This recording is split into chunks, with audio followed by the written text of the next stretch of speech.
നമസ്കാരം. Current affairs സീരീസിൽ ഇന്നത്തെ ക്ലാസ്സിൽ 2025 നോബൽ പുരസ്കാരവുമായി ബന്ധപ്പെട്ട വസ്തുതകളാണ് നമ്മൾ പഠിക്കുന്നത്. നിങ്ങൾക്കറിയാവുന്ന കാര്യമാണ്. എന്തായാലും എല്ലാ പരീക്ഷകൾക്കും നോബൽ പുരസ്കാരവുമായി ബന്ധപ്പെട്ട് ഒരു ചോദ്യം ഉള്ളതാണ് അല്ലേ?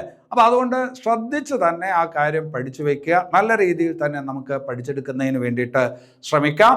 അതുപോലെ ആസ്ഥ അക്കാഡമിയുടെ ഓൺലൈൻ കോഴ്സുകളിൽ പങ്കെടുക്കുന്നതിനും ഞങ്ങളുടെ മറ്റു സേവനങ്ങൾക്കുമായി ആസ്ഥ അക്കാഡമി കേരള എന്ന ഞങ്ങളുടെ ലേണിംഗ് ആപ്പ് ഡൗൺലോഡ് ചെയ്യുക. ഇവിടെ നടക്കുന്ന ക്ലാസ്സുകളുടെ PDF നോട്ട്സിനായിട്ട് ഞങ്ങളുടെ ടെലഗ്രാം ചാനലിൽ കൂടി അംഗമാവുക. നമുക്ക് ക്ലാസ്സിനകത്തോട്ട് വരാം. ഞാൻ അജിത് സുമേരു. ഏവർക്കും ആസ്ഥ അക്കാഡമിയുടെ യൂട്യൂബ് ചാനലിലേക്ക് സ്വാഗതം.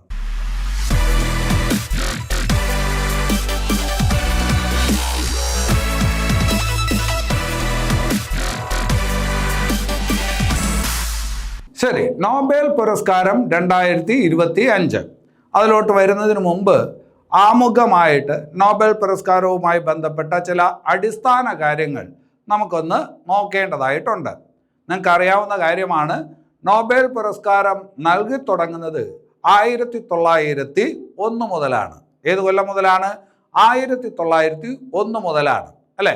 എല്ലാ വർഷവും ഡിസംബർ 10-നാണ് നോബൽ പുരസ്കാരം നൽകുന്നത്. ആരാണ് ആൽഫ്രഡ് നോബൽ എന്ന് നിങ്ങൾക്ക് അറിയാം. സ്വീഡിഷ് രസതന്ത്രജ്ഞനാണ്. ഡൈനാമിറ്റ് കണ്ടുപിടിച്ച രസതന്ത്രജ്ഞനാണ് ആര്? ആൽഫ്രഡ് നോബൽ അല്ലെ? അദ്ദേഹത്തിൻ്റെ പേരിൽ അദ്ദേഹത്തിൻ്റെ വിൽപത്ര പ്രകാരം നൽകുന്ന പുരസ്കാരമാണ് ഏത്? നോബൽ പുരസ്കാരം. അദ്ദേഹത്തിൻ്റെ ചരമദിനമായിട്ടുള്ള ഡിസംബർ 10-നാണ് പുരസ്കാരം നൽകുന്നത്. അപ്പോൾ ആദ്യം പറഞ്ഞ 2 പോയിന്റ്, നോബൽ പുരസ്കാരം 901 മുതൽ നൽകാൻ തുടങ്ങി. ആൽഫ്രഡ് നോബലിൻ്റെ ചരമദിനമായിട്ടുള്ള ഡിസംബർ 10-നാണ് എല്ലാ വർഷവും നോബൽ പുരസ്കാരം നൽകുന്നത്. ഇനി നമുക്കറിയാവുന്ന കാര്യമാണ്, നോബൽ പുരസ്കാരം എത്ര വിഷയങ്ങളിലാണ് നൽകുന്നത്? 6 വിഷയങ്ങളിലാണ് ഇപ്പോൾ നോബൽ പുരസ്കാരം നൽകി വരുന്നത്. 6 വിഷയങ്ങൾ. ആ 6 വിഷയങ്ങളെന്ന് പറയുമ്പോൾ നിങ്ങൾക്കറിയാം, അത് സാഹിത്യം, സമാധാനം, വൈദ്യശാസ്ത്രം, ഭൗതികശാസ്ത്രം, രസതന്ത്രം, എക്കണോമിക്സ് എന്നിങ്ങനെ 6 വിഷയങ്ങളിൽ ഇപ്പോൾ എന്ത് ചെയ്യുന്നുണ്ട്? നോബൽ പുരസ്കാരം നൽകുന്നുണ്ട്. പക്ഷെ നമുക്കറിയാവുന്ന കാര്യമാണ്, എക്കണോമിക്സിന് നോബൽ പുരസ്കാരം കൊടുത്തു തുടങ്ങിയത് ഈ അടുത്ത കാലം മുതലാണ്. അതായത് 1969 മുതലാണ് എക്കണോമിക്സിനുള്ള നോബൽ പുരസ്കാരം കൊടുത്തു തുടങ്ങിയത്. 1901 5 വിഷയങ്ങൾക്കാണ് നോബൽ പുരസ്കാരം നൽകി തുടങ്ങിയത്. എക്കണോമിക്സിന് കൊടുക്കാൻ തുടങ്ങിയത് ഏത് കൊല്ലം മുതലാണ്? 1969 മുതലാണ്. എക്കണോമിക്സിനുള്ള നോബൽ പുരസ്കാരത്തിന് മറ്റൊരു പേര് കൂടി പറയും, സർ ഇജസ് റിക്സ് ബാങ്ക് പുരസ്കാരം. എക്കണോമിക്സിനുള്ള നോബൽ പുരസ്കാരം ആ പേരിലും അറിയും. എങ്ങനെയാണ്? സർ ഇജസ് റിക്സ് ബാങ്ക് പുരസ്കാരം. ഇപ്പോൾ 2025 എക്കണോമിക്സിനുള്ള നോബൽ പുരസ്കാരം ലഭിച്ചത് ആർക്ക് എന്നൊരു ചോദ്യം. ആ ചോദ്യത്തിന് പകരം ഇങ്ങനെ ചോദിക്കാം, 2025 സർ ഇജസ് റിക്സ് ബാങ്ക് പുരസ്കാരം ലഭിച്ചത് ആർക്ക്? 2 ചോദ്യവും ഉദ്ദേശിക്കുന്നത് ഒന്ന് തന്നെയാണ്. അപ്പോൾ അതൊന്ന് ശ്രദ്ധിച്ച് വയ്ക്കണം. ഇനി അത് കഴിഞ്ഞിട്ട് നോബൽ പുരസ്കാരം നൽകുമ്പോൾ നിങ്ങൾ വാർത്തകളൊക്കെ ശ്രദ്ധിക്കുമ്പോൾ മനസ്സിലാവുന്ന കാര്യമാണ്, ഇത്തവണത്തെ നോബൽ പുരസ്കാരം ഇന്ന വിഷയത്തിന് 2 പേർ പങ്കിട്ടു, 3 പേർ പങ്കിട്ടു അല്ലെ, ഇന്നയാൾക്ക് ലഭിച്ചു എന്നൊക്കെ നിങ്ങൾ കേട്ടിട്ടുണ്ട്. എപ്പോഴെങ്കിലും 4 പേർക്ക് ലഭിച്ചു എന്ന് കേട്ടിട്ടുണ്ടോ? അങ്ങനെ കേൾക്കാൻ സാധ്യതയില്ല. നോബൽ പുരസ്കാരം എല്ലാ വർഷവും ഏതെങ്കിലും ഒരു വിഷയത്തിൽ പരമാവധി ഷെയർ ചെയ്യാൻ പറ്റുന്നത് എത്ര പേർക്കാണ്? 3 പേർക്കാണ്. ഒരു വിഷയത്തിൽ നോബൽ പുരസ്കാരം ഷെയർ ചെയ്യുന്നുവെങ്കിൽ പരമാവധി ഷെയർ ചെയ്യാൻ പറ്റുന്നത് 3 പേർക്കാണ് എന്നുള്ളതൊന്ന് ശ്രദ്ധിച്ച് വയ്ക്കണം. ഇനി അത് കഴിഞ്ഞിട്ട് മരണാനന്തരം നോബൽ പുരസ്കാരം നൽകുമോ? മരണപ്പെട്ടു പോയ ഒരാളെ നോബൽ പുരസ്കാരത്തിന് പരിഗണിക്കുമോ എന്ന് ചോദിച്ചാൽ, മരണാനന്തരം നോബൽ പുരസ്കാരത്തിന് ഒരു വ്യക്തിയെയും പരിഗണിക്കാറില്ല. പക്ഷേ നോബൽ പുരസ്കാരം പ്രഖ്യാപിച്ചു, ആ സമ്മാനം നൽകുന്നത് ഡിസംബർ 10-നായിരിക്കും അല്ലെ? അതിൻ്റെ ഇടയിൽ മരണപ്പെട്ടു എങ്കിൽ ആ പുരസ്കാരം അദ്ദേഹത്തിൻ്റെ നോമിനികൾക്ക് ആർക്കെങ്കിലും നൽകും. പക്ഷേ നോബൽ പുരസ്കാരത്തിന് ആരെയും മരണാനന്തരം പരിഗണിക്കാറില്ല എന്നൊരു വസ്തുത മനസ്സിലാക്കി വെക്കുക. അത് ഷെയർ ചെയ്യാം. ഒരു വിഷയത്തിൽ നോബൽ പുരസ്കാരം എത്ര പേർക്ക് ഷെയർ ചെയ്യാം? 3 പേർക്ക് വരെ ഷെയർ ചെയ്യാം. ഇനി അത് കഴിഞ്ഞിട്ട് നമുക്കറിയാം നോബൽ പുരസ്കാരം നൽകുന്ന രാജ്യം ഏതെന്ന് ചോദിച്ചാൽ നമ്മൾ ഉത്തരം പറയും സ്വീഡനാണ്. നോബൽ പുരസ്കാരം നൽകുന്ന രാജ്യം ഏതാണ്? സ്വീഡനാണ്. പക്ഷേ സമാധാനത്തിനുള്ള നോബൽ സമ്മാന ജേതാവിനെ കണ്ടെത്തുന്നത് ഏത് രാജ്യത്തിൻ്റെ പാർലമെന്റാണ് എന്ന് ചോദിച്ചാൽ അത് നോർവേയുടെ പാർലമെന്റാണ്. നോർവേയുടെ പാർലമെന്റാണ് ഏത്? സ്റ്റോർട്ടിംഗ് അല്ലെ. അപ്പോൾ നോബൽ പുരസ്കാരം നൽകുന്ന രാജ്യം എന്ന് ചോദിച്ചാൽ സംശയമൊന്നുമില്ല, സ്വീഡൻ തന്നെയാണ്. പക്ഷെ അതില് സമാധാനത്തിനുള്ള നോബൽ പുരസ്കാര ജേതാവിനെ കണ്ടെത്തുന്ന രാജ്യം ഏത് എന്ന് ചോദിച്ചാൽ അത് നോർവേയുടെ പാർലമെന്റ് ആയിട്ടുള്ള സ്റ്റോർട്ടിംഗ് ആണ്. സമാധാനത്തിനുള്ള നോബൽ പുരസ്കാരമാണ്, വളരെ പ്രധാനപ്പെട്ട ഒരു പുരസ്കാരമാണ്. അപ്പോൾ അത് നിഷ്പക്ഷമായി നൽകുന്നു എന്ന് ഉറപ്പിക്കുന്നതിന് വേണ്ടിയിട്ടാണ് സ്വീഡൻ അതിൻ്റെ അയൽ രാജ്യമായിട്ടുള്ള നോർവേയുടെ പാർലമെന്റിനെ ആ പറഞ്ഞ ജോലി ഏൽപ്പിച്ചത്. അപ്പോൾ ആ പാർലമെന്റ് ഏതാണ്? നോർവേയുടെ പാർലമെന്റ് ഏതാണ്? സ്റ്റോർട്ടിംഗ് അല്ലെ. സ്വീഡന് പുറത്തു വെച്ച് നൽകുന്ന ഏക നോബൽ പുരസ്കാരം ഏതെന്ന് ചോദിച്ചാലും സമാധാനത്തിലുള്ള നോബൽ പുരസ്കാരമാണ്. അത് എപ്പോഴും നൽകുന്നത് ഓസ്ലോയിൽ വെച്ചിട്ടാണ്, നോർവേയുടെ തലസ്ഥാനമായിട്ടുള്ള ഓസ്ലോയിൽ വെച്ചിട്ടാണ്. അപ്പൊ ഇവിടെ മനസ്സിലാക്കുക, നോർവേയുടെ പാർലമെന്റ് അതിന്റെ പേരാണ് സ്റ്റോർട്ടിംഗ് അല്ലെ. അതേസമയം സ്വീഡന്റെ പാർലമെന്റ് ഏതാണ് എന്ന് ചോദിച്ചാൽ റിക്സ്ഡാഗ്. ചോദിക്കാനുള്ള സാധ്യത ഒട്ടുമില്ല, എങ്കിലും ഒന്ന് മനസ്സിലാക്കി വെക്കുക. നോർവേയുടെ പാർലമെന്റ് ആണ് സ്റ്റോർട്ടിംഗ്, സ്വീഡന്റെ പാർലമെന്റ് ഏതാണ്? റിക്സ്ഡാഗ്. ശരി, ഇനി അത് കഴിഞ്ഞിട്ട് വേറൊരു ഭാഗത്തോട്ട് വരാം. ഞാൻ പറഞ്ഞു 901 മുതൽ നോബൽ പുരസ്കാരം നൽകി തുടങ്ങി. ആദ്യമായിട്ട് നോബൽ പുരസ്കാരം നേടിയ വനിത ആരെന്ന് ചോദിച്ചാൽ നിങ്ങൾക്കറിയാം, അത് മേരി ക്യൂറി അഥവാ മാഡം ക്യൂറി അല്ലെ. പോളണ്ടുകാരിയായിട്ടുള്ള മേരി ക്യൂറിയാണ് നോബൽ പുരസ്കാരം നേടുന്ന ആദ്യ വനിത.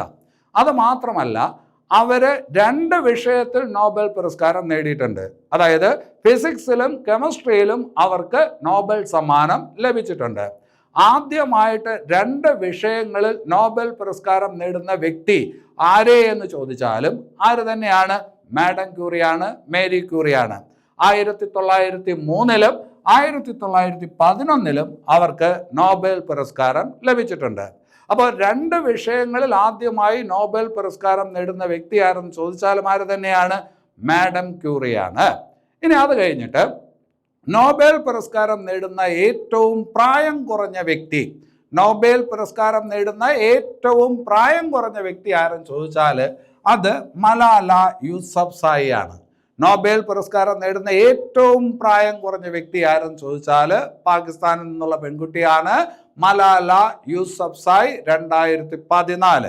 2014 സമാധാനത്തിനുള്ള നോബൽ പുരസ്കാരമാണ് അവർക്ക് ലഭിച്ചത്.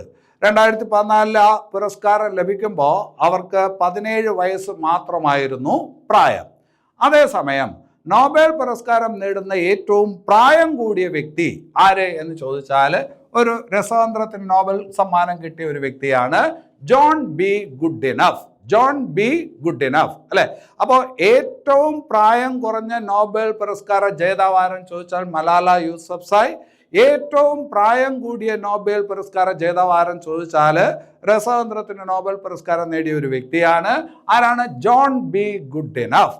അദ്ദേഹത്തിന് നോബൽ പുരസ്കാരം ലഭിക്കുമ്പോൾ 97 വയസ്സായിരുന്നു. അപ്പോൾ 17 വയസ്സുള്ള മലാല യൂസഫ്സായി, 97 വയസ്സുള്ള ജോൺ ബി ഗുഡിനഫ്. അപ്പൊ അത് ഓർമ്മയിൽ വേണം.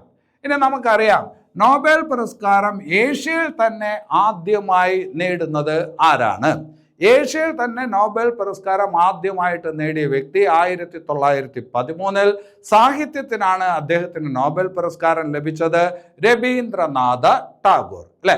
ഏഷ്യയിൽ തന്നെ ആദ്യമായിട്ട് നോബൽ പുരസ്കാരം നേടിയ വ്യക്തി ആരെന്ന് ചോദിച്ചാൽ രവീന്ദ്രനാഥ ടാഗോർ ആണ്. 1913 ഗീതാഞ്ജലി എന്ന് പറയുന്ന അദ്ദേഹത്തിന്റെ കവിതാ സമാഹാരം അതിനെ മുൻനിർത്തിയാണ് അദ്ദേഹത്തിന് 1913 സാഹിത്യത്തിനുള്ള നോബൽ പുരസ്കാരം ലഭിച്ചത്. അതായത് നോബൽ പുരസ്കാരം നേടുന്ന ആദ്യ ഇന്ത്യക്കാരനാണ് രവീന്ദ്രനാഥ ടാഗോർ. അതേസമയം നോബൽ പുരസ്കാരം നേടിയ ആദ്യ ഇന്ത്യൻ വനിത, ഇന്ത്യയിൽ ആദ്യമായിട്ട് നോബൽ പുരസ്കാരം നേടിയ വനിത ആരെന്ന് ചോദിച്ചാൽ മദർ തെരേസയാണ്. മദർ തെരേസയാണ് നോബൽ പുരസ്കാരം നേടുന്ന ആദ്യ ഇന്ത്യയിലെ വനിത, ഇന്ത്യൻ വനിത. അവർക്ക് ഇന്ത്യൻ പൗരത്വം അപ്പോൾ ഉണ്ട്. ആരെന്ന് ചോദിച്ചാൽ മദർ തെരേസയാണ്. സമാധാനത്തിനുള്ള നോബൽ പുരസ്കാരമാണ് അവർക്ക് ലഭിച്ചത് അല്ലെ. വേറൊരു ഇന്ത്യൻ വനിതയ്ക്കും എന്ത് കിട്ടിയിട്ടില്ല? നോബൽ പുരസ്കാരം കിട്ടിയിട്ടില്ല. പക്ഷെ ആദ്യമായിട്ട് നേടിയത് ആര് എന്ന് ചോദിച്ചാൽ ആ പേര് പറയണമല്ലോ. ആരാണ്? Mother Teresa. അപ്പൊ അത്രയും കാര്യങ്ങൾ അവിടെ ഓർത്തു വെക്കുക. ഇനി അത് കഴിഞ്ഞിട്ട് 2025 നോബൽ പുരസ്കാരങ്ങളിലോട്ട് വരാം. അതിലാദ്യം 2025 സാഹിത്യ നോബൽ പുരസ്കാരം. 2025 സാഹിത്യ നോബൽ പുരസ്കാരം ലഭിച്ചത് ആർക്ക് എന്ന് ചോദിച്ചാൽ അതൊരു ഹംഗേറിയൻ സാഹിത്യകാരനാണ്. ഹംഗറിക്കാരനായിട്ടുള്ള ഒരു എഴുത്തുകാരൻ, സാഹിത്യകാരൻ. എന്താണ് പേര് എന്ന് ചോദിച്ചാൽ ലാസ്ലോ ക്രാസ്നഹോർക്കൈ. ലാസ്ലോ ക്രാസ്നഹോർക്കൈ അല്ലെ.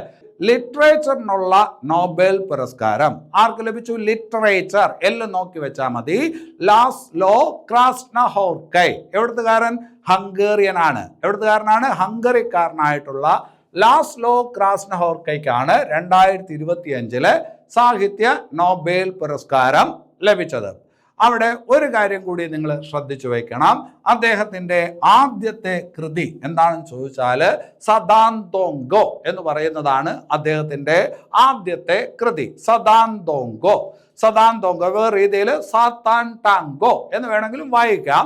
സദാന്തോങ്കോ അഥവാ സാട്ടാൻ ടോങ്കോ ആണ് ഈ പറഞ്ഞ ലാസ്ലോ ക്രാസ്നഹോർക്കയുടെ ആദ്യത്തെ കൃതി. അപ്പോൾ ഇവിടെ ചോദ്യം ചോദിക്കുമ്പോൾ സാഹിത്യത്തിനുള്ള ഈ വർഷത്തെ നോബൽ പുരസ്കാരം ലഭിച്ചത് ആർക്ക് എന്നുള്ള രീതിയിലുള്ള ചോദ്യമായിരിക്കത്തില്ലല്ലോ. അത് പ്രസ്താവന രീതിയിലൊക്കെ ആയിരിക്കും. അപ്പോൾ ലാസ്ലോ ക്രാസ്നഹോർക്കയ്ക്കാണ് പുരസ്കാരം ലഭിച്ചത്. അദ്ദേഹം ഒരു ഹംഗേറിയക്കാരനാണ്. അതുപോലെ തന്നെ അദ്ദേഹത്തിൻ്റെ ആദ്യത്തെ കൃതിയാണ് ഏത്? സദാന്തോങ്കോ അല്ലെ. സദാന്തോങ്കോ. മറ്റു ചില കൃതികൾ കൂടിയുണ്ട്. War and war. War and war. പിന്നെ അത് കഴിഞ്ഞിട്ട് the melancholy of resistance. The melancholy of resistance. പിന്നെ അത് കഴിഞ്ഞിട്ട് Seiobo there below. Seiobo there below. പിന്നെ അത് കഴിഞ്ഞിട്ട് the last wolf and Herman എന്നിങ്ങനെയുള്ള കൃതികളും രചിച്ചിരിക്കുന്നത് ആരാണ്? ഈ പറഞ്ഞ ലാസ്ലോ ക്രാസ്നഹോർക്കൈയാണ്. അപ്പോൾ 2025 എന്തിനുള്ള സാഹിത്യത്തിലുള്ള നോബൽ പുരസ്കാരം ലഭിച്ചത് ഒരു ഹംഗേറിയൻ സാഹിത്യകാരനാണ്. ആർക്കാണ് എന്ന് ചോദിച്ചാൽ ലാസ്ലോ ക്രാസ്നഹോർക്കൈ അല്ലെ. അദ്ദേഹത്തിന്റെ ആദ്യത്തെ കൃതി ഏതാണെന്ന് ചോദിച്ചാൽ സദാന്തോങ്കോ. സദാന്തോങ്കോ. അപ്പൊ അത് ശ്രദ്ധിച്ച് വയ്ക്കണം. ഇനി അത് കഴിഞ്ഞിട്ട് 2025 സമാധാനത്തിനുള്ള നോബൽ പുരസ്കാരം അല്ലെ. ഒരുപാട് ശ്രദ്ധിക്കപ്പെട്ട ഒരു പ്രഖ്യാപനമായിരുന്നു 2025 സമാധാന നോബൽ പുരസ്കാരം അല്ലെ. ട്രംപ് അത് എനിക്ക് വേണമെന്ന് പറഞ്ഞ് ആവശ്യപ്പെട്ട് നിൽക്കുന്ന ഒരു സാഹചര്യത്തിലാണ് 2025 സമാധാന നോബൽ പുരസ്കാരം പ്രഖ്യാപിച്ചത്. എല്ലാവരും വലിയ ആകാംക്ഷയിലായിരുന്നു ആർക്ക് ലഭിക്കും. ലഭിച്ചത് ഒരു വെനിസ്വേലിയൻ വനിതയ്ക്കാണ്. ലാറ്റിൻ അമേരിക്ക എന്ന് പറയുന്ന ഭൂഖണ്ഡം, അവിടെ ഒരു രാജ്യമുണ്ട് വെനിസ്വേല. ആ വെനിസ്വേലയിലെ പ്രതിപക്ഷ നേതാവായിട്ടുള്ള ഒരു വനിതയ്ക്കാണ് 2025 സമാധാന നോബൽ പുരസ്കാരം ലഭിച്ചത്. 2025 സമാധാന നോബൽ പുരസ്കാരം ലഭിച്ചത് വെനിസ്വേലക്കാരി പ്രതിപക്ഷ നേതാവാണ്. അവിടുത്തെ പ്രതിപക്ഷ നേതാവാണ്. ആര് എന്ന് ചോദിച്ചാൽ Maria Corina Machado. Maria Corina Machado. അപ്പോൾ വെനിസ്വേലക്കാരിയാണ് എന്ന് ഓർത്തോണം. അതുപോലെ തന്നെ വെനിസ്വേലയിലെ പ്രതിപക്ഷ നേതാവാണ്. അവിടെ വെനിസ്വേലയിലെ ഭരണാധികാരി പ്രസിഡന്റ് ആര് എന്ന് നമ്മൾ പഠിച്ചിട്ടുണ്ട്, കറണ്ട് അഫയേഴ്സ് ക്ലാസ്സുകളിൽ പഠിച്ചിട്ടുണ്ട്. അത് നിക്കോളാസ് മഡുറോയാണ്. അപ്പൊ 2025 സമാധാന നോബൽ ലഭിച്ചത് വെനിസ്വേലിയൻ പ്രതിപക്ഷ നേതാവിനാണ്, മരിയ കൊറീന മച്ചാഡോ. അപ്പൊ അത് ശ്രദ്ധിച്ച് വയ്ക്കണം. ഇനി അത് കഴിഞ്ഞിട്ട് 2025 വൈദ്യശാസ്ത്ര നോബൽ പുരസ്കാരം. 2025 വൈദ്യശാസ്ത്ര നോബൽ പുരസ്കാരം ലഭിച്ചത് 3 പേർക്കാണ്. 2025 വൈദ്യശാസ്ത്ര നോബൽ പുരസ്കാരം ലഭിച്ചത് 3 പേർക്കാണ്. ആരൊക്കെയാണ് ആ 3 പേർ? ഒന്ന് Mary E Branco. Mary E Branco. പിന്നെ അത് കഴിഞ്ഞിട്ട് ഫ്രെഡ് റാംസ്ഡെൽ. Fred Ramsdell. പിന്നെ അത് കഴിഞ്ഞിട്ട് ഷിമോൺ സകാഗുച്ചി. ഷിമോൺ സകാഗുച്ചി. അപ്പോ 2025 വൈദ്യശാസ്ത്ര നോബൽ ആർക്കൊക്കെ ലഭിച്ചു എന്ന് ചോദിച്ചാൽ ഒന്ന് മേരി ബ്രാങ്കോയ്ക്ക് ലഭിച്ചു. ഫ്രെഡ് റാംസ്ഡെലിന് ലഭിച്ചു. പിന്നെ അത് കഴിഞ്ഞിട്ട് ഒരു ജപ്പാൻകാരൻ ഷിമോൺ സക്കാഗുച്ചി 2025 വൈദ്യശാസ്ത്ര നോബൽ അല്ലെ. ഇനി അവിടുത്തെ അടുത്ത ചോദ്യം എന്തായിരിക്കും, പരീക്ഷയ്ക്ക് ചോദിക്കുന്ന എന്തായിരിക്കും, 2025 വൈദ്യശാസ്ത്ര നോബൽ പുരസ്കാരം എന്തുമായി ബന്ധപ്പെട്ട ഗവേഷണങ്ങൾക്കാണ് ലഭിച്ചത് എന്നുള്ളതായിരിക്കും അവിടുത്തെ ചോദ്യം. അത് വളരെ പ്രസക്തമായിട്ടുള്ള ചോദ്യവുമായിരിക്കും, പരീക്ഷയ്ക്ക് ചോദിക്കാനുള്ള സാധ്യത വളരെ കൂടുതലാണ്. അപ്പൊ ഈ 3 പേരുടെ പേര് മാത്രം പഠിച്ചതുകൊണ്ട് കാര്യമില്ല. ആ പേര് ഏതൊക്കെയാണ്? മേരി ബ്രാങ്കോ, പിന്നെ അത് കഴിഞ്ഞിട്ട് ഫ്രെഡ് റാംസ്ഡെൽ, പിന്നെ അത് കഴിഞ്ഞിട്ട് ഷിമോൺ സക്കാഗുച്ചി അല്ലെ. അപ്പൊ എന്തിനാണ് അവർക്ക് പുരസ്കാരം ലഭിച്ചത് എന്ന് ചോദിച്ചാല് പെരിഫറൽ ഇമ്മ്യൂൺ ടോളറൻസ് എന്ന് പറയുന്ന സംവിധാനം, അതുമായി ബന്ധപ്പെട്ട ഗവേഷണങ്ങൾക്കാണ്. പെരിഫറൽ ഇമ്മ്യൂൺ ടോളറൻസ്, അതുമായി ബന്ധപ്പെട്ട ഗവേഷണങ്ങൾക്കാണ് ഇവർക്ക് 3 പേർക്കും എന്ത് കിട്ടിയത്? നോബൽ പുരസ്കാരം ലഭിച്ചത്. അവിടെ ഒരു കാര്യം നിങ്ങൾ ശ്രദ്ധിക്കേണ്ടത്, എന്താണ് പെരിഫറൽ ഇമ്മ്യൂൺ ടോളറൻസ് അല്ലെ? ശരീരത്തിന് എന്തുണ്ട്? ഒരു രോഗപ്രതിരോധ സംവിധാനമുണ്ട്. നമ്മുടെ ശരീരത്തിലോട്ട് ഏതെങ്കിലും ഈ പറഞ്ഞ ഫോറിൻ ബോഡി വന്നു കഴിഞ്ഞാൽ, ഏതെങ്കിലും രോഗാണുക്കളോ മറ്റോ പ്രവേശിച്ചു കഴിഞ്ഞാൽ ശരീരം സ്വയമേവ എന്ത് ചെയ്യാൻ തുടങ്ങും? പ്രതികരിക്കാനായിട്ട് തുടങ്ങും. അപ്പോൾ അന്യ രോഗാണുക്കളെ അല്ലെങ്കിൽ ശരീരത്തിലെത്തുന്ന രോഗാണുക്കളെ നമ്മുടെ പ്രതിരോധ സംവിധാനം എന്ത് ചെയ്യും? നശിപ്പിക്കും. അങ്ങനെ നശിപ്പിക്കുന്നതിനിടയ്ക്ക് നമ്മുടെ സ്വന്തം ശരീര കലകളും നശിക്കാൻ സാധ്യതയുണ്ട്. നമ്മുടെ തന്നെ സ്വന്തം രോഗപ്രതിരോധ സംവിധാനം നമ്മുടെ തന്നെ ശരീര കലകളെ നശിപ്പിക്കാനും സാധ്യതയുണ്ട്. പക്ഷെ എന്തുകൊണ്ട് അങ്ങനെ സംഭവിക്കുന്നില്ല അല്ലെ? ചിലരിലൊക്കെ അങ്ങനെ സംഭവിക്കുന്നുണ്ടെങ്കിലും എല്ലാ മനുഷ്യരിലും അത് സംഭവിക്കുന്നില്ല. എന്തുകൊണ്ടാണ് രോഗപ്രതിരോധ സംവിധാനത്തിൻ്റെ ആക്രമണങ്ങളിൽ നിന്നും നമ്മുടെ ശരീര കോശങ്ങൾ സംരക്ഷിക്കപ്പെടുന്നത്? അതുമായി ബന്ധപ്പെട്ട പഠനം, ഗവേഷണം, അതിനാണ് ഏത്? Peripheral immune tolerance. ആ പെരിഫറൽ ഇമ്മ്യൂൺ ടോളറൻസ് എന്തുകൊണ്ട് സംഭവിക്കുന്നു അല്ലെ? രോഗപ്രതിരോധ സംവിധാനം അതിൻ്റെ ഭാഗമായിട്ട് നമ്മുടെ ശരീരകോശങ്ങളും ചിലപ്പോൾ നശിപ്പിക്കപ്പെട്ടേക്കാം. പക്ഷെ എന്തുകൊണ്ട് അത് നിയന്ത്രിക്കപ്പെടുന്നു? അതിന് കാരണം എന്താണ്? അപ്പോൾ ആ ഗവേഷണത്തിൽ മനസ്സിലാവുന്ന ഒരു കാര്യം, ശരീരത്തിനകത്ത് മറ്റൊരു സുരക്ഷാ ഗാർഡുകൾ എന്നറിയപ്പെടുന്ന സംവിധാനങ്ങളുണ്ട് അല്ലെങ്കിൽ കോശങ്ങളുണ്ട്. അതാണ് റെഗുലേറ്ററി ടി സെല്ലുകൾ. റെഗുലേറ്ററി ടി സെല്ലുകൾ. അപ്പോൾ നമ്മുടെ രോഗപ്രതിരോധ സംവിധാനം അറിഞ്ഞോ അറിയാതെയോ നമ്മുടെ ശരീര കലകളെ ആക്രമിക്കുന്നത്, തടയുന്നത്, പ്രതിരോധിക്കുന്നത് ആരാണ്? റെഗുലേറ്ററി ടി സെല്ലുകളാണ്. അപ്പോൾ റെഗുലേറ്ററി ടി സെല്ലുകളുടെ പ്രവർത്തനം കാരണമാണ് നമ്മുടെ രോഗപ്രതിരോധ സംവിധാനം നമ്മുടെ ശരീരത്തിന് ദോഷകരമല്ലാത്ത വിധത്തിൽ ശരിയായ രീതിയിൽ പ്രവർത്തിച്ചു കൊണ്ട് ഇരിക്കുന്നത്. ഇപ്പോൾ ചിലരിലൊക്കെ ഇത് സംഭവിക്കാറില്ല. ചിലരിലൊക്കെ രോഗപ്രതിരോധ സംവിധാനം അവരുടെ കോശങ്ങളെ തന്നെ, അതായത് സ്വന്തം ശരീരകോശങ്ങളെ തന്നെ നശിപ്പിക്കുന്ന സാഹചര്യം ഉണ്ടാവും. അങ്ങനെയാണെങ്കിൽ മറ്റു പല അസുഖങ്ങളും നമുക്കുണ്ടാവും. അങ്ങനെ ഉണ്ടാകുന്ന അസുഖങ്ങളെ നമ്മൾ പറയുന്നത് ഓട്ടോ ഇമ്മ്യൂൺ ഡിസീസ് എന്നാണ്. Auto immune disease. എന്തുകൊണ്ടാണ് മനുഷ്യൻ അത്തരത്തിലുള്ള രോഗങ്ങൾ വരാതിരിക്കുന്നത്? നമ്മുടെ ഈ പറഞ്ഞ ശരിയായ രീതിയിലുള്ള രോഗപ്രതിരോധ സംവിധാനത്തിൻ്റെ പ്രവർത്തനമാണ്. അതായത് സ്വന്തം ശരീരകോശങ്ങളെ പ്രതിരോധിക്കുന്നത്, തടയുന്നതിന് വേണ്ടിയിട്ട് നമ്മുടെ ശരീരത്തിൽ റെഗുലേറ്ററി ടി സെല്ലുകൾ ഉള്ളതുകൊണ്ടും അതുപോലെ ശരിയായ രീതിയിൽ പെരിഫറൽ ഇമ്മ്യൂൺ ടോളറൻസ് സംവിധാനം പ്രവർത്തിക്കുന്നതും കൊണ്ടാണ് എന്തുണ്ടാവാത്തത്? രോഗപ്രതിരോധ സംവിധാനത്തിലെ പിഴവ് കൊണ്ടുള്ള ഓട്ടോ ഇമ്മ്യൂൺ ഡിസീസ് ഒന്നും നമുക്ക് ഉണ്ടാവാതിരിക്കുന്നത്.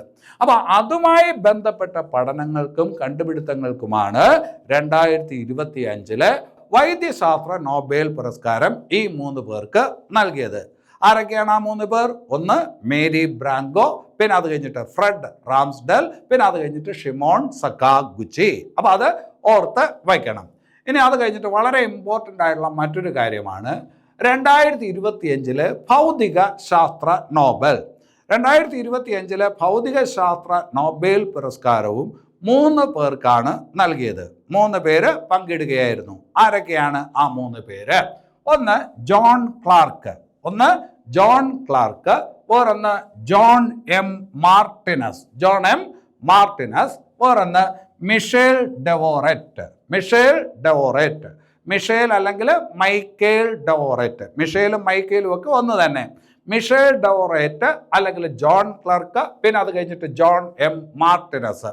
ഇവർക്കാണ് ഭൗതിക ശാസ്ത്രത്തിനുള്ള 2025 നോബൽ പുരസ്കാരം ലഭിച്ചത്. അപ്പോൾ ആദ്യം പരിചയപ്പെടേണ്ടത് ആ പേര് തന്നെയാണ്. ഇവിടെ പേര് പഠിക്കാൻ എളുപ്പമുണ്ട്. 2 ജോൺ ഉണ്ട്. ഒന്ന് ജോൺ ക്ലർക്ക്, വേറൊന്ന് ജോൺ മാർട്ടിനസ്, പിന്നെ അത് കഴിഞ്ഞിട്ട് മൈക്കേൽ ഡവോററ്റ്. മൈക്കേൽ ഡവോററ്റ് ഓർ മിഷേൽ ഡവോററ്റ് അല്ലെ. ഇനി ഇവർക്ക് 2025 ഭൗതിക ശാസ്ത്ര നോബൽ പുരസ്കാരം ലഭിച്ചത് ഏത് വിഷയത്തിനാണ് അല്ലെങ്കിൽ എന്തിൻ്റെ കണ്ടുപിടുത്തത്തിനാണ് എന്ന് ചോദിച്ചാൽ മാക്രോസ്കോപ്പിക് ക്വാണ്ടം ടണലിംഗ് എന്ന് പറയുന്ന പ്രതിഭാസം കണ്ടെത്തിയതിനാണ്. Macroscopic quantum tunnelling. നിങ്ങൾ ഫിസിക്സോ അല്ലെങ്കിൽ ഈ പറഞ്ഞ സയൻസ് വിഷയങ്ങളൊക്കെ പഠിക്കുമ്പോൾ സബ് അറ്റോമിക് പാർട്ടിക്കിളുകളെ കുറിച്ച് പഠിച്ചിട്ടുണ്ടാവും. സബ് അറ്റോമിക് കണങ്ങളെ കുറിച്ച് നിങ്ങൾ പഠിച്ചിട്ടുണ്ടാവും. പ്രോട്ടോൺ, ഇലക്ട്രോൺ, ന്യൂട്രോൺ പോലുള്ള സബ് അറ്റോമിക് കണങ്ങൾ അല്ലെ. ആ സബ് അറ്റോമിക് കണങ്ങൾക്ക് ക്വാണ്ടം ടണലിംഗ് എന്ന് പറയുന്ന സ്വഭാവമുണ്ട്. അത് പ്രദർശിപ്പിക്കും. എന്താണ് ക്വാണ്ടം ടണലിംഗ് എന്ന് ചോദിച്ചു കഴിഞ്ഞാൽ വളരെ ലളിതമായിട്ട് പറഞ്ഞാൽ ഒരു മതിലിനപ്പുറത്തോട്ട് നിങ്ങൾക്ക് പോകണം. ഒരു മതിലിനപ്പുറത്തോട്ട് പോകണം അല്ലേ. അപ്പോൾ മതിൽ ഒരു തടസ്സമായി നിൽക്കുന്നു. അപ്പുറത്തോട്ട് പോകുന്നതിന് തടസ്സമായിട്ട് മതിൽ നിൽക്കുന്നു. അപ്പോൾ അപ്പുറത്ത് പോകാൻ എന്ത് ചെയ്യണം? തീർച്ചയായിട്ടും നിങ്ങൾ മതിലിൽ കയറി ചാടി അപ്പുറത്ത് പോകണം അല്ലേ. പക്ഷെ ചാടാനുള്ള ഊർജം നിങ്ങൾക്കില്ല. മതിൽ ചാടി അപ്പുറത്ത് പോകാനുള്ള ഊർജം ഇല്ലാതിരിക്കുന്ന നിങ്ങൾ ഒറ്റയടിക്ക് മതിലിനപ്പുറത്തോട്ട് പ്രവേശിക്കുന്നു. മതിൽ ചാടാതെ തന്നെ അപ്പുറത്തോട്ട് പ്രവേശിക്കുന്നു. ഇത് ഈ പറഞ്ഞ സബ് അറ്റോമിക് കണങ്ങളിൽ കാണപ്പെടുന്ന ഒരു പ്രതിഭാസമാണ്. എല്ലാത്തിലുമല്ല, പക്ഷേ കാണപ്പെടുന്ന ഒരു പ്രതിഭാസമാണ്. ഇതിനെയാണ് ക്വാണ്ടം ടണലിംഗ് എന്ന് പറയുന്നത്. അപ്പോൾ ഈ ക്വാണ്ടം ടണലിംഗ് സബ് അറ്റോമിക് പാർട്ടിക്കിൾസിൽ നേരത്തെ തന്നെ മനസ്സിലായ കാര്യമാണ്. പക്ഷെ ഇപ്പോൾ ഇവരുടെ കണ്ടുപിടുത്തം പറയുന്നത് മാക്രോസ്കോപ്പിക് ലെവലിലും, അതായത് കുറച്ചുകൂടി ഹയർ ലെവലിലും എന്ത് നടക്കുന്നുണ്ട്? ക്വാണ്ടം ടണലിംഗ് നടക്കുന്നുണ്ട്. മാക്രോസ്കോപ്പിക് ക്വാണ്ടം ടണലിംഗ്, അതിൻ്റെ കണ്ടുപിടുത്തത്തിനാണ് ഇപ്പോൾ ഇവർക്ക് 2025 ഭൗതിക ശാസ്ത്ര നോബൽ പുരസ്കാരം ലഭിച്ചത്. അപ്പോൾ ആ വിഷയം വളരെ പ്രധാനപ്പെട്ടതാണ്, മാക്രോസ്കോപ്പിക് ക്വാണ്ടം ടണലിംഗ്. ഞാൻ അത് വിശദീകരിക്കാനായിട്ട് നിൽക്കുന്നില്ല. കാരണം ഒരു ഭൗതിക ശാസ്ത്രജ്ഞൻ വിശദീകരിച്ചാൽ തന്നെ അദ്ദേഹത്തിന് അത് ബുദ്ധിമുട്ടാണ്. ഫിസിക്സ് കാര്യമായി പഠിപ്പിച്ചുകൊണ്ടിരിക്കുന്ന ഒരു അധ്യാപകന് തന്നെ അത് വിശദീകരിക്കാൻ ബുദ്ധിമുട്ടാണ്. ഇനി വിശദീകരിച്ചു കഴിഞ്ഞാൽ തന്നെ അത് നിങ്ങൾക്ക് മനസ്സിലാവാനും ബുദ്ധിമുട്ടാണ്. അതാണ് ക്വാണ്ടം ഫിസിക്സ് എന്ന് പറയുന്ന ശാസ്ത്രശാഖയുടെ ഒരു സ്വഭാവം. അപ്പോൾ അതുകൊണ്ട് അതിനകത്തോട്ട് വരണ്ട. തൽക്കാലം നമുക്ക് ഇങ്ങനെ പറയാം, മാക്രോസ്കോപ്പിക് ക്വാണ്ടം ടണലിംഗിന്റെ കണ്ടുപിടുത്തത്തിനാണ് 2025 ഭൗതിക ശാസ്ത്ര നോബൽ പുരസ്കാരം John Clarke, John M Martinis, Michel H Devoret എന്നിവർക്ക് ലഭിച്ചിരിക്കുന്നത്. ശരി, ഇനി അത് കഴിഞ്ഞിട്ട് വേറൊരു പോയിന്റിലോട്ട് വരാം. 2025 രസതന്ത്ര നോബൽ. 2025 രസതന്ത്ര നോബൽ പുരസ്കാരവും 3 പേർക്കാണ് ലഭിച്ചിരിക്കുന്നത് അല്ലെ. വൈദ്യശാസ്ത്രത്തിനുള്ളതും ഭൗതിക ശാസ്ത്രത്തിനുള്ളതും രസതന്ത്രത്തിനുള്ളതും ഇത്തവണത്തെ എക്കണോമിക്സിനുള്ള നോബൽ പുരസ്കാരവും ഒക്കെ ലഭിച്ചിരിക്കുന്നത് 3 പേർക്ക് വീതമാണ്. അപ്പോൾ അത് ശ്രദ്ധിച്ചു വയ്ക്കണം. 2025 രസതന്ത്ര നോബൽ പുരസ്കാരം ലഭിച്ചത് ആർക്ക്? ഒന്ന് സുസുമ കിറ്റഗാവ. Susumu Kitagawa. വേറൊന്ന് Omar M Yaghi. Omar M Yaghi. പിന്നെ അത് കഴിഞ്ഞിട്ട് റിച്ചാർഡ് റോബ്സൺ അല്ലെ. റിച്ചാർഡ് റോബ്സൺ 2025 രസതന്ത്ര നോബൽ പുരസ്കാരം 3 പേർക്ക്, Susumu Kitagawa, Omar M Yaghi, Richard Robson അല്ലെ. അടുത്ത ചോദ്യം, എന്തിനാണ് ഇവർക്ക് പുരസ്കാരം ലഭിച്ചത് എന്നുള്ളതാണ്. എന്തിനാണ് 2025 രസതന്ത്ര നോബൽ പുരസ്കാരം നൽകിയത് എന്ന് ചോദിച്ചാൽ മെറ്റൽ ഓർഗാനിക് ഫ്രെയിം വർക്കുകൾ കണ്ടെത്തിയതിന്. മെറ്റൽ ഓർഗാനിക് ഫ്രെയിം വർക്കുകളുടെ കണ്ടെത്തലിനാണ് 2025 രസതന്ത്ര നോബൽ പുരസ്കാരം ഈ 3 പേർക്ക് ലഭിച്ചത്. മെറ്റൽ ഓർഗാനിക് ഫ്രെയിം വർക്ക്, ചുരുക്കി നമുക്ക് MOF എന്ന് പറയാം. M metal, O organic, frame work MOF frame work അല്ലെ. എന്താണ് മെറ്റൽ ഓർഗാനിക് ഫ്രെയിം വർക്ക്? അതൊരു തന്മാത്രാ ഘടനയാണ്, ഒരു മോളിക്കുലാർ സ്ട്രക്ചർ ആണ്. ഏത്? MOF അഥവാ മെറ്റൽ ഓർഗാനിക് ഫ്രെയിം വർക്ക് ഒരു തന്മാത്രാ ഘടനയാണ്, വലിയ ഒരു തന്മാത്രാ ഘടനയാണ്, ഒരുപാട് സ്പേസ് ഉള്ള വലിയൊരു തന്മാത്രാ ഘടനയാണ് മെറ്റൽ ഓർഗാനിക് ഫ്രെയിം വർക്ക്. അപ്പോൾ ആ തന്മാത്രാ ഘടനയിൽ ഒരുപാട് സ്പേസ് ഉള്ളത് കാരണം ഒരുപാട് തരത്തിലുള്ള വാതകങ്ങൾ അല്ലെങ്കിൽ മറ്റു രാസവസ്തുക്കളെയൊക്കെ ഉൾക്കൊള്ളാൻ അതിന് സാധിക്കും. അപ്പം അങ്ങനെയുള്ള സവിശേഷമായിട്ടുള്ള മെറ്റൽ ഓർഗാനിക് ഫ്രെയിം വർക്കുകളുടെ കണ്ടുപിടുത്തത്തിനാണ് ഈ 3 പേർക്ക് സുസുമ കിറ്റഗാവ, പിന്നെ അത് കഴിഞ്ഞിട്ട് ഒമർ എം യാഗി, പിന്നെ അത് കഴിഞ്ഞ് റിച്ചാർഡ് റോബ്സൺ പോലുള്ളവർക്ക് 2025 രസതന്ത്രത്തിനുള്ള നോബൽ പുരസ്കാരം ലഭിച്ചത്. ഇനി അത് കഴിഞ്ഞിട്ട് 2025 എക്കണോമിക്സിനുള്ള നോബൽ പുരസ്കാരം 2025 എക്കണോമിക്സിനുള്ള നോബൽ പുരസ്കാരം ലഭിച്ചത് 3 പേർക്കാണ്. ഒരാൾ ജോയൽ മോക്കിർ. ഏതാണ്ട് 10 കോടി രൂപയാണ് ഇപ്പോഴത്തെ ഇന്ത്യൻ മണിയുടെ കണക്ക് വെച്ച് പറയുകയാണെങ്കിൽ ഏതാണ്ട് 10 കോടി രൂപയാണ് നോബൽ പുരസ്കാരം. ആ നോബൽ പുരസ്കാരമാണ് ഈ പറഞ്ഞ 3 പേർക്ക് ലഭിക്കുന്നത്. ആ പുരസ്കാര തുകയാണ് 3 പേർക്ക് ലഭിക്കുന്നത്. അപ്പോൾ സ്വാഭാവികമായിട്ടും അത് 3ആയിട്ട് ഡിവൈഡ് ചെയ്യും. പക്ഷേ എക്കണോമിക്സിലുള്ള നോബൽ പുരസ്കാരം ഇത്തവണ പ്രഖ്യാപിച്ചപ്പോൾ ഈ പറഞ്ഞ അതിലെ പകുതി, അതായത് ആ പുരസ്കാര തുകയുടെ പകുതി പോകുന്നത് ജോയൽ മോക്കിറിനാണ്, ബാക്കി പകുതിയാണ് ബാക്കി 2 പേർക്ക് കിട്ടുന്നത്. അപ്പോൾ അതായത് ഇത് 3ആയിട്ട് വിധിച്ചിട്ടില്ല, അത് 2ആയിട്ടാണ് വിധിച്ചിരിക്കുന്നത്. അപ്പോൾ 2025 എക്കണോമിക്സിനുള്ള നോബൽ പുരസ്കാരം 3 പേർക്കാണ്. ഒന്ന് ജോയൽ മോക്കിർ, വേറൊന്ന് ഫിലിപ്പ് അഗിയോണി, ഒരൊന്ന് പീറ്റർ ഹോവിറ്റ്. അപ്പോൾ 2025 സാമ്പത്തിക ശാസ്ത്ര നോബൽ പുരസ്കാരം 3 പേർക്കാണ് ലഭിച്ചത്. ആദ്യത്തെ പേര് വളരെ ഇമ്പോർട്ടൻ്റ് ആണ്, ജോയൽ മോക്കിർ. രണ്ടാമത്തെ പേര് ഫിലിപ്പ് അഗിയോണി. മൂന്നാമത്തെ പേര് പീറ്റർ ഹോവിറ്റ്. അല്ലെ, എന്തിനാണ്? എക്കണോമിക്സിനുള്ള നോബൽ പുരസ്കാരം. ഇനി അടുത്തത് എക്കണോമിക്സിനുള്ള നോബൽ പുരസ്കാരം 2025 എന്തുമായി ബന്ധപ്പെട്ട ഗവേഷണത്തിനാണ്, കണ്ടുപിടുത്തത്തിനാണ് ലഭിച്ചത്? അല്ലെ, അതിൻ്റെ ഒരു ഉത്തരം കൂടി നമുക്ക് പറയാനായിട്ട് കഴിയണം. അതായത് ആധുനിക ആശയങ്ങളും ആധുനിക സാങ്കേതിക വിദ്യയുമാണ് സുസ്ഥിരമായിട്ടുള്ള സാമ്പത്തിക വളർച്ചയിലോട്ട് ലോകത്തെ നയിക്കുന്നത്. ഈ പറഞ്ഞ അനുമാനത്തിനാണ് അല്ലെങ്കിൽ ഈ പറഞ്ഞ വീക്ഷണത്തിനാണ് 2025 എക്കണോമിക്സ് നോബൽ പുരസ്കാരം നൽകിയത്. എങ്ങനെയാണ് പറഞ്ഞത്? നവീനമായ ആശയങ്ങളും നവീനമായ സാങ്കേതിക വിദ്യയുമാണ് സുസ്ഥിരമായിട്ടുള്ള സാമ്പത്തിക വളർച്ചയിലോട്ട് ലോകത്തെ നയിക്കുന്നത്. സുസ്ഥിര എന്നൊരു വാക്ക്, സസ്റ്റൈനബിൾ എന്നൊരു വാക്ക് പരിചയപ്പെട്ടു വയ്ക്കണം. ഭാവിയെ മുൻനിർത്തിയുള്ള വികസനം. ഇപ്പോൾ സസ്റ്റൈനബിൾ ഡെവലപ്മെന്റ് എന്ന് നമ്മൾ പറയും, സുസ്ഥിര വികസനം എന്ന് പറയും. അതായത് വികസന കാര്യങ്ങൾ നമ്മൾ ഇൻഫ്രാസ്ട്രക്ചറൊക്കെ ഡെവലപ്പ് ചെയ്യുമ്പോൾ അത് എല്ലാ സാധനങ്ങളും എല്ലാ പ്രകൃതി വിഭവങ്ങളും എടുത്ത് അങ്ങ് ഉപയോഗിച്ച് അങ്ങ് തീർക്കുകയല്ല. ഭാവിയെ കൂടി മുന്നിൽ കണ്ട്, ഭാവി തലമുറയെ കൂടി മുന്നിൽ കണ്ടുകൊണ്ടാണ് പല കാര്യങ്ങളും എന്ത് ചെയ്യുന്നത്, പ്ലാൻ ചെയ്യുന്നത്. അതിനെയാണ് നമ്മൾ സുസ്ഥിര വികസനം എന്ന് പറയുന്നത്.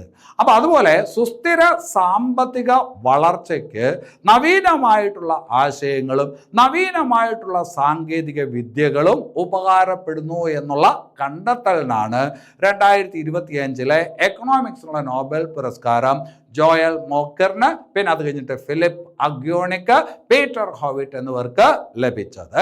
അപ്പൊ അത് ശ്രദ്ധിച്ച് വയ്ക്കണം. അപ്പൊ എന്താണ് പറഞ്ഞത്? നവീന ആശയങ്ങൾ, പിന്നെ അത് കഴിഞ്ഞിട്ട് നവീന സാങ്കേതിക വിദ്യ, ഇവയാണ് സുസ്ഥിര സാമ്പത്തിക വളർച്ചയ്ക്ക് ഉപകാരമാകുന്നത് എന്നുള്ളതാണ് ഈ പറഞ്ഞ എന്താണ് നോബൽ പുരസ്കാരം നൽകുന്നതിന് കാരണമായിട്ടുള്ള നിരീക്ഷണം. അതിൽ ശ്രദ്ധിക്കേണ്ടത്, ഞാൻ പറഞ്ഞു, പുതിയ ആശയങ്ങളും സാങ്കേതിക വിദ്യകളും സുസ്ഥിരമായിട്ടുള്ള സാമ്പത്തിക വളർച്ചയ്ക്ക് സഹായകരമാകുന്നു. പൊതുവിലുള്ള അനുമാനം ഞാൻ പറഞ്ഞു, ഇതിൽ 3 പേരുണ്ട് അല്ലെ. അതിൽ ഒരു പങ്ക് കിട്ടുന്ന ആർക്കാണ്? ജോയൽ മോക്കിറിനാണ്. ജോയൽ മോക്കിർ എന്തുമായി ബന്ധപ്പെട്ടിരിക്കുന്നു? നവീകരണാധിഷ്ഠിത സാമ്പത്തിക വളർച്ച. നവീകരണാധിഷ്ഠിത സാമ്പത്തിക വളർച്ച. എപ്പോഴും മോഡേണൈസേഷൻ ഏതിനകത്ത് വേണം? ഈ പറഞ്ഞ സാമ്പത്തിക കാര്യങ്ങളിൽ വേണം. ആ മോഡേണൈസേഷന് പിന്തിരിഞ്ഞ് നിന്ന് കഴിഞ്ഞാൽ നമ്മൾ ഈ പറഞ്ഞ സാമ്പത്തിക പ്രവർത്തനത്തിൽ പുറകോട്ട് പോകും. അപ്പോൾ നവീകരണാധിഷ്ഠിതമായിട്ടുള്ള സാമ്പത്തിക വളർച്ച, അതുമായി ബന്ധപ്പെട്ട ഗവേഷണങ്ങൾക്കാണ് ജോയൽ മോക്കറിന് എക്കണോമിക്സിനുള്ള നോബൽ പുരസ്കാരം ലഭിച്ചത്. ഇനി അത് കഴിഞ്ഞിട്ട് ഫിലിപ്പ് അഗ്യോണി, പീറ്റർ ഹോവിറ്റ് എന്നിവരാണ് വേറെ 2 പേര്. അവരുമായി ബന്ധപ്പെട്ടിരിക്കുന്ന ഒരു ആശയം വളരെ പ്രധാനപ്പെട്ടതാണ്, ക്രിയേറ്റീവ് ഡിസ്ട്രക്ഷൻ. ക്രിയേറ്റീവ് ഡിസ്ട്രക്ഷൻ എന്താണ് ക്രിയേറ്റീവ് ഡിസ്ട്രക്ഷൻ? അത് പണ്ടേ ഉള്ള ഒരു ഈ പറഞ്ഞ സിദ്ധാന്തമാണ്. ആ ക്രിയേറ്റീവ് ഡിസ്ട്രക്ഷനെ ശരിക്കും ഈ പറഞ്ഞ എന്താണ് വിശദീകരിച്ചതിന്, അതുമായി ബന്ധപ്പെട്ട അനുബന്ധ കാര്യങ്ങൾ തെളിയിച്ചതിനാണ് ഈ പറഞ്ഞ ഇവർക്ക് 2 പേർക്ക്, ആർക്ക് ഫിലിപ്പ് അഗ്യോണിക്കും പിന്നെ അത് കഴിഞ്ഞിട്ട് പീറ്റർ ഹോവിറ്റിനും ഇത്തവണത്തെ നോബൽ പുരസ്കാരം എക്കണോമിക്സിന് ലഭിച്ചത്. ക്രിയേറ്റീവ് ഡിസ്ട്രക്ഷൻ, ആ വാക്ക് പരിചയപ്പെട്ട് വയ്ക്കണം. എന്താണ് ക്രിയേറ്റീവ് ഡിസ്ട്രക്ഷൻ? നമ്മൾ നവീനമായിട്ടുള്ള ആശയങ്ങൾ ഉപയോഗിക്കുമ്പോൾ, നവീനമായിട്ടുള്ള സാങ്കേതിക വിദ്യകൾ ഉപയോഗിക്കുമ്പോൾ, അങ്ങനെ പുതിയ ഉൽപ്പന്നങ്ങൾ നിർമ്മിക്കുമ്പോൾ ആ തരത്തിലുള്ള പഴയ ഉൽപ്പന്നങ്ങൾ, അതേ സ്ഥാനത്ത് നിൽക്കുന്ന പഴയ ആശയങ്ങളിലും പഴയ സാങ്കേതിക വിദ്യയിലുമുള്ള ഉൽപ്പന്നങ്ങൾ പുറകോട്ട് പോകും, അത് പിന്തള്ളപ്പെടും. അപ്പോൾ ക്രിയേറ്റീവായിട്ടുള്ള പ്രവർത്തനം ഉണ്ടാകുമ്പോൾ പഴയ പലതിനും എന്തും സംഭവിക്കും? ഡിസ്ട്രക്ഷനും സംഭവിക്കും, അല്ലേ? ഇപ്പോൾ നമ്മൾ തന്നെ ഒരു മാർക്കറ്റിൽ പോയി എന്തെങ്കിലും ഒരു സാധനം വാങ്ങിക്കുകയാണ്, കാലങ്ങളായിട്ട് നമ്മളൊരു സാധനം തന്നെ വാങ്ങിച്ചു കൊണ്ടിരിക്കുകയാണ്. പെട്ടെന്ന് ആ സ്ഥാനത്ത് കുറച്ചുകൂടി അഡ്വാൻസ്ഡ് ആയിട്ടുള്ള ഒരു പ്രോഡക്റ്റ് വന്നു. അഡ്വാൻസ്ഡ് ആയിട്ടുള്ള പ്രോഡക്റ്റ് വന്നപ്പോൾ പഴയ പ്രോഡക്റ്റിനെ കളഞ്ഞിട്ട് നമ്മൾ പുതിയ പ്രോഡക്റ്റ് എന്ത് ചെയ്തു? സ്വീകരിച്ചു. ഇത്തരത്തിൽ ഈ പറഞ്ഞ വ്യാവസായിക രംഗത്ത് അല്ലെങ്കിൽ സാമ്പത്തിക വളർച്ചാ രംഗത്ത് നടക്കുന്ന പ്രവർത്തനങ്ങളാണ് ഈ പറഞ്ഞ സുസ്ഥിര സാമ്പത്തിക വളർച്ചയിലോട്ട് ലോകത്തെ കൊണ്ടുപോയിക്കൊണ്ടിരിക്കുന്നത്. അതിനകത്ത് ക്രിയേറ്റീവ് ഡിസ്ട്രക്ഷനും ഒരു പങ്കുണ്ട് എന്നാണ് ആര് പറയുന്നത്? ഫിലിപ്പ് അഗ്യോണിയും പീറ്റർ ഹോവിറ്റും പറയുന്നത്. അതിനാണ് അവർക്ക് എക്കണോമിക്സിനുള്ള നോബൽ പുരസ്കാരം ലഭിച്ചത്. അപ്പോൾ ആ കാര്യങ്ങൾ ശ്രദ്ധിച്ചു വയ്ക്കുക. ഞാൻ ഈ പറഞ്ഞ കാര്യങ്ങൾ അത് പരീക്ഷയ്ക്ക് പ്രസ്താവന രൂപങ്ങളിൽ ഉണ്ടായിരിക്കും. ആ കാര്യങ്ങളൊക്കെ ശ്രദ്ധിച്ചു വെച്ച് കഴിഞ്ഞാൽ ഈ ഭാഗത്തുള്ള ചോദ്യങ്ങൾക്ക് നിങ്ങൾക്ക് നിഷ്പ്രയാസം ഉത്തരം എഴുതാനായിട്ട് പറ്റും. ഇവിടെ ഒരു വെല്ലുവിളി എന്ന് പറയുന്നത് ഈ പേരുകൾ ഓർക്കുക എന്നുള്ളതാണ്. നിങ്ങളിപ്പോൾ ആദ്യമായിട്ടാണ് കേട്ടത്. ഇനി പുസ്തകങ്ങൾ വായിക്കും, കുറേ കാര്യങ്ങൾ അങ്ങോട്ടും ഇങ്ങോട്ടും ഒക്കെ ഷെയർ ചെയ്തൊക്കെ നിങ്ങൾ പഠിക്കുമ്പോൾ ഈ പേരുകൾ കൂടുതൽ ഹൃദിസ്ഥമാകും. അപ്പോൾ ഈ ഭാഗം എളുപ്പമായിട്ട് മാറും. അപ്പോൾ ഇത് ഉൾക്കൊള്ളാൻ വേണ്ടിയിട്ട് ശ്രമിക്കുക. അപ്പോൾ ഈ ക്ലാസ് നിങ്ങൾക്ക് ഇഷ്ടപ്പെട്ടുവെങ്കിൽ തീർച്ചയായിട്ടും ലൈക്ക് ചെയ്യുക, അതുപോലെ കമൻറ്റ് നൽകുക, അതുപോലെ ഷെയർ ചെയ്യാൻ വേണ്ടി ശ്രമിക്കുക. നിങ്ങളുടെ കൂട്ടുകാരിലോട്ട് ഈ വീഡിയോ എത്തിക്കുക. എല്ലാവർക്കും നല്ലത് വരട്ടെ. നന്ദി.